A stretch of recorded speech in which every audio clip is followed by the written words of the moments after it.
Hi friends, आप सबका स्वागत है मेरे यूट्यूब चैनल के ऊपर। बहुत टाइम के बाद हमारा ऐसा वीडियो आ रहा है क्योंकि टाइम नहीं मिलता, तो इसलिए मैं शॉर्ट वीडियो पोस्ट करती हूँ इंस्टाग्राम के ऊपर। मोस्टली आप मेरा इंस्टाग्राम चेक कर सकते हैं। बट आज के दिन मैंने जो ट्रेड किया ना, उसमें कुछ स्पेशल चीजें थी, इसलिए मुझे लगा और टाइम भी था, तो मैंने वो वीडियो बनाने की कोशिश की। लगभग आज के दिन 20 अगस्त को मैंने 25,000 का प्रॉफिट बुक किया। और ये प्रॉफिट बुक करने के पीछे का लॉजिक क्या, ये प्रॉफिट मैंने क्यों बुक किया, ऐसे बहुत सारे क्वेश्चन मुझे मिले थे क्योंकि मैंने टेलीग्राम के ऊपर पोस्ट भी किया था। सबसे पहले मैंने स्टॉक कहाँ से सिलेक्ट किए थे, मेन रीजन वही होता है कि स्टॉक सिलेक्शन कैसे करें। क्योंकि आपने मेरा वेबिनार ज्वाइन किया होगा, जुलाई एंड में हमने एक वेबिनार कंडक्ट किया था जिसमें मैंने ऑपरेटर वाला कंसेप्ट एक्सप्लेन किया था। जैसे कि ऑपरेटर कैसे दिमाग लगा के किसी स्टॉक में एंट्री बनाता है एंड कैसे टाइटली ऑपरेटर उस स्टॉक को होल्ड करता है, उस टाइप का भी कंसेप्ट इस स्टॉक में मैंने अप्लाई किया था। सेकंड, मैंने इसमें रिटेस्टिंग मेथड भी अप्लाई किया था। रिटेस्टिंग मेथड अप्लाई करने का मेन रीजन था कि ऑलरेडी जितने भी एग्रीकल्चर के रिलेटेड जितने भी स्टॉक है, हर स्टॉक उसके रिटेस्टिंग एरिया में था या नियर सपोर्ट था। तो एक्सपेक्टेशन था कल के हर कैंडल में अच्छा खासा वॉल्यूम गया था,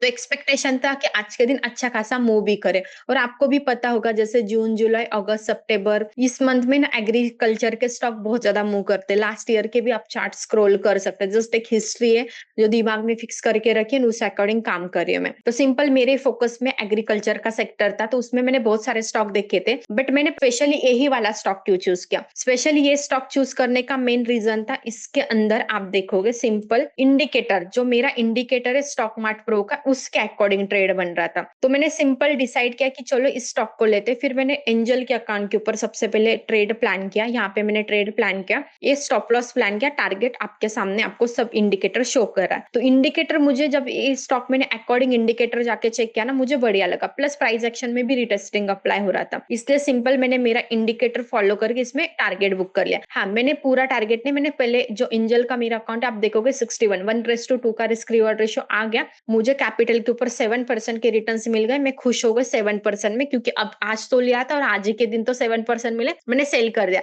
फिर उसके बाद मैंने जब मेरा फर्स्ट टारगेट यहाँ पे कंप्लीट हो गया था ना, तो मैंने एंजल वाला तो टारगेट सेट करके रखा था, एडिट या मॉडिफाई कुछ नहीं किया। बट मेरे पास उसी समय अकाउंट में दूसरे इसके पैसे आ गए थे, जो मैंने पहला स्टॉक सेल किया, जिसका भी हम आगे लॉजिक समझेंगे। उसके पैसे खाली हो गए क्योंकि एंजल के अकाउंट में फंड रिटर्न नहीं आया, क्योंकि हमने जुआरी लेने के बाद तुरंत दूसरा स्टॉक लेने का डिसीजन लिया, तो उसमें ब्लॉक था और वो स्टॉक भी टेक्निकली अच्छा था। तो फिर हमने एंजल में तुरंत वो स्टॉक लेने का डिसीजन नहीं लिया। अब स्टॉक के ऊपर लेने का मेन रीजन था, यहाँ पे साइडवेज था, रेक्टेंगुलर पैटर्न था, और मुझे पर्सनली साइडवेज ट्रेंड बहुत ज्यादा पसंद है। जैसे इसका ब्रेकआउट हुआ तो मैंने 53 को इसको बाय किया। इवन में आपको मेरी ऑर्डर बुक भी दिखाऊंगी। एंड एग्जैक्टली इस पॉइंट पे बाय करने के बाद फिर मैंने अपर सर्किट वाला लॉजिक अप्लाई किया, क्योंकि मुझे इस स्टॉक में क्लियर था कि ये स्टॉक अपर सर्किट हिट करेगा, और सिंपल मैंने यहाँ पे प्राइस सेट कर दी। बट इसी के साथ मैंने दूसरा स्टॉक लिया, जैसे कि एग्रीकल्चर सेक्टर ट्रेंडिंग है, तो उसमें बहुत सारे स्टॉक है। बट ये दोनों स्टॉक स्पेशली ऐसे स्टॉक थे मेरे लिए जिसकी हिस्ट्री मुझे पर्सनली याद है, क्योंकि मैंने लास्ट 15 दिन एक महीने पहले इसमें ऑलरेडी बहुत टाइम ट्रेड किया है। तो ये दोनों साथ में चलते, इसलिए मैंने इसका जो दूसरा स्टॉक है वो भी लेने का डिसीजन लिया। और आपके इन्फॉर्मेशन के लिए बताती हूँ, तब वो स्टॉक ऑलरेडी 10% अप था, तभी भी इतना अप जाने के बाद मैंने डिसीजन लिया कि मुझे लेना है। बट उससे पहले मेरे पास एक स्टॉक था, ए वाले स्टॉक में सिंपल मैंने क्या लॉजिक अप्लाई किया था, सिंपल ए स्टॉक में मेरा कंसीडर मॉर्निंग स्टार अप्लाई हो रहा था। स्टॉक रिटेस्टिंग के एरिया में आया था, कल की कैंडल में शो हो रहा था कि बायर सेलर फाइट करे, क्योंकि कल डोजी कैंडल फॉर्म हुई थी। एंड फिर आज के दिन मैंने एग्जैक्टली 5 मिनट का वेट किया। 5 मिनट में मुझे वॉल्यूम मैटर करता था, और आज के 5 मिनट के कैंडल में वॉल्यूम आ गया, और एग्जैक्टली मैंने यहाँ पे फिर ट्रेड प्लान भी कर लिया। और ट्रेड प्लान करने के बाद सिंपल मैं यहाँ से इसके नीचे स्टॉप लॉस प्लान किया, और यहाँ पे मुझे 5% के टारगेट, इस एरिया में मुझे 5% के रीजन बताती वहीं पे मैंने प्रॉफिट क्यों बुक किया, क्योंकि लास्ट हिस्ट्री के अकॉर्डिंग इस एरिया में मैंने टारगेट सेट कर दिया और मुझे 5% कैपिटल के ऊपर मिल गया। उसके बाद लगभग स्टॉक 18% ऊपर गया, मतलब मैंने जस्ट 5% बुक किए थे, बट ओके। तो वही जो स्टॉक का कैपिटल था, जो मेरे पास 10:20 को मैंने इसका प्रॉफिट बुक किया। इस स्टॉक मैंने 9:20 को लिया, मतलब 1 घंटे के अंदर मेरा प्रॉफिट बुक हो गया। 1 घंटे के अंदर प्रॉफिट बुक होने के बाद फिर वो कैपिटल खाली पड़ा हुआ था। फिर मैंने डिसाइड किया चलो जुआरी का फिर से री एंट्री बनाते हैं, जैसे मैंने जुआरी का लॉजिक आपको एक्सप्लेन किया। फिर जुआरी का ट्रेड लेने का रीजन, मतलब स्पेशली जो जुआरी वो सिर्फ 10% चलेगा, बट जुआरी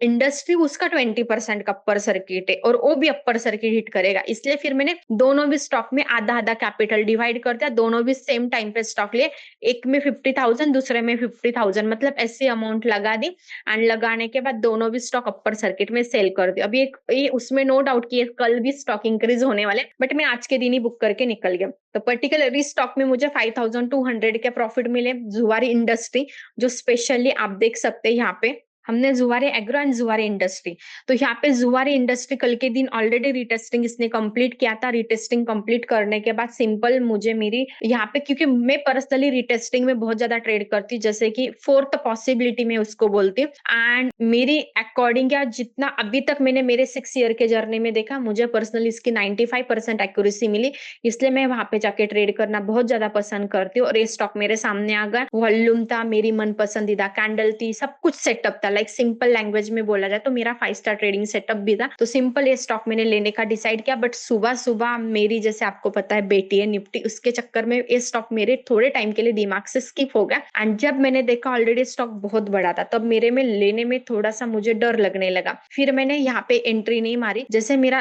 कैपिटल खाली होगा यहाँ पे, जैसे मैंने बात की साइडवेज ट्रेंड था, तो यहाँ पे जब ये साइडवेज ट्रेंड इसका ब्रेकआउट हुआ, तब जाके मैंने यहाँ पे डिसाइड किया कि मुझे यहाँ पे ट्रेड प्लान करना। तब तक ऑलरेडी मैंने पहले जो स्टॉक लेके रखा था उसका प्रॉफिट भी बुक हो चुका था, और मैं यहाँ पे इस स्टॉक में एंट्री बना ली, और फिर आज के दिन इस स्टॉक को मैंने सेल भी किया। इसमें भी मुझे 5,280 या 20 के बीच में प्रॉफिट हुआ, मतलब 1 लाख कैपिटल था, जिसके ऊपर हमने आराम से उसके ऊपर 14,000 का प्रॉफिट बुक किया। मतलब एक ही कैपिटल को 3 बार यूज किया, और 3 बार यूज करके 14% टू 16% समथिंग कुछ रिटर्न हुए। उसके बाद एक जैनो को वाला स्टॉक लिया था, जो मैंने कल लिया था, आज के दिन मैंने सेल किया, बट उस स्टॉक में अगेन मैंने स्टॉप लॉस ट्रेल करके रखा था, मेरा ट्रेलिंग वाला स्टॉप लॉस हिट हो गया, तो वहां पे मुझे 2,000 का प्रॉफिट हुआ। वो एक मेरी मिस्टेक थी कि उस चार्ट मैंने प्रॉपरली देखा नहीं और रैंडमली ट्रेल करके छोड़ दिया, क्योंकि मुझे डर था कि मैं लॉस में चली जाऊंगी। बट मैंने सेल करने के बाद लिटरली वो स्टॉक 8,000 मुझे अमाउंट दिखा रहा था कि मुझे और मिलता, मतलब मुझे 10,000 मिलते। एंड सेम जो मैंने अभी पहले स्टॉक एक्सप्लेन किया, वो भी 18% तक चला गया, और मैं 5% में खुश हो गया। बट उसके बाद Zuari industry and Zuari agro, ये दोनों स्टॉक में वो चीजें कवर हो गए। बट इतना मेहनत करने से बेटर, इतना दिमाग लगाने से बेटर है, मुझे लगता है वही दोनों स्टॉक मैंने होल्ड किए होते तो दोनों भी मुझे 25,000 के प्रॉफिट देते।